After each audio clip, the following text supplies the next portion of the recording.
mureke mbabaze kandi munsubize cyane mu bikorwa, kuko ndabizi neza murasobanutse ntacyo mutazi.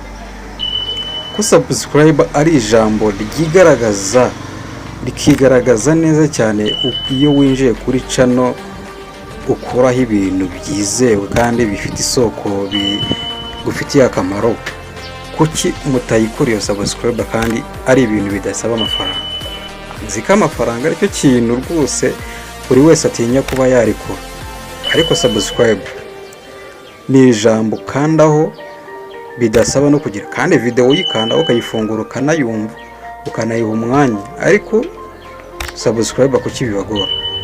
Ubusacinze iri jambo iri zina ukaribona neza nk'ari uko ryanditse. Subscribe ni ibara ririmo umukara hakaba handitsemo subscribe. Urabona ni ibara ry'umukara, iyo umaze kubona cyane kuri ugahita ukandaho muri kara kantu k'umukara hose bigahita bihinduka umweru. Hari uko utagize nta bindi n'ibiriya bakora subscribe. Wowe nimba channel ugibona ukayikoraho gutyo, iyo ariyo yose niyo wabona ari channel niyo wakora subscribe, niyo waba yenda nta video warebyeho, burya hari icyo ukoze. Ntabwo ari kimwe no kugenda gusamura ukareba video ntunakore subscribe, cyangwa se yenda ngo ukabona channel gusiraho utarayikore ntuyikore. Ntacyo bisaba. Subscribe yose wayikora kuri channel ubonye ariyo yose, kuko hari igihe iyo channel yazacaho ikintu kiguhindurira amateka, cyangwa se wenda ikakugeza ku Mana, cyangwa ikakugeza kuri Yesu, cyangwa ikaguha inyigisho zizakugezaho hose hakugirira akamaro. Ubundi baravuga ngo bagarira yose.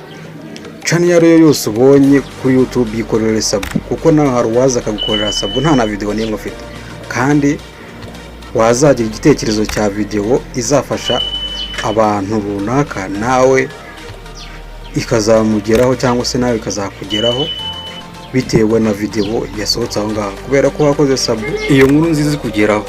Kandi uko ubonye telefone kose ewana, ikintu kibanze cya mbere ukurikirana ni ukuba ufitemo YouTube, TikTok n'izindi application nyine zikugeza ahantu byahiye, ahantu nyine byashyushye. Naha rero bibera kuri YouTube, habayo inyigisho nyinshi, habayo amasomo menshi, habayo ibyishimo, habayo ibintu byinshi birahaba, kuko n'isi YouTube ni nk'isi yose, ihuriraho isi yose. Kuki se wowe ahantu wahura n'isi yose utahakura inyungu, unahakure ibintu bizafasha ubuzima bwawe igihe kizaza? Ibikwangiza byihorere, reba ibikugirira akamaro. Kandi subscribe ntuyibagirwe, kuko nta kintu bisaba. Subscribe n'ubuntu, bisaba gusa kuba wagiyeho ugakanda ijambo kandaho. Hari aho riba riri umutuku, hari aho riba riri mu ibara ry'umweru, ariko reba ngo subscribe. Iyo ukanzeho hari igihinduka, iyo gihindutse biba birangiye. Ubwo iyo bashyizeho video kuri iyo channel n'ubundi wakanzeho, uko winjiyeho ufiteho mega uhita uyibona. Kuko ufiteho internet gusa uhita uyibona video nshyashya yagiyeho. Ni gute utakora sub kandi ari iby'ingenzi? Kuko iyo ufite telefone n'ubundi telefone gusunikira kuba wajyaho. Bikore none kuko ntacyo bisaba. Ari inyigisho zirahaba, ari ibigushimisha birahaba, mbese ingero zose zishoboka hano hahurira isi yose.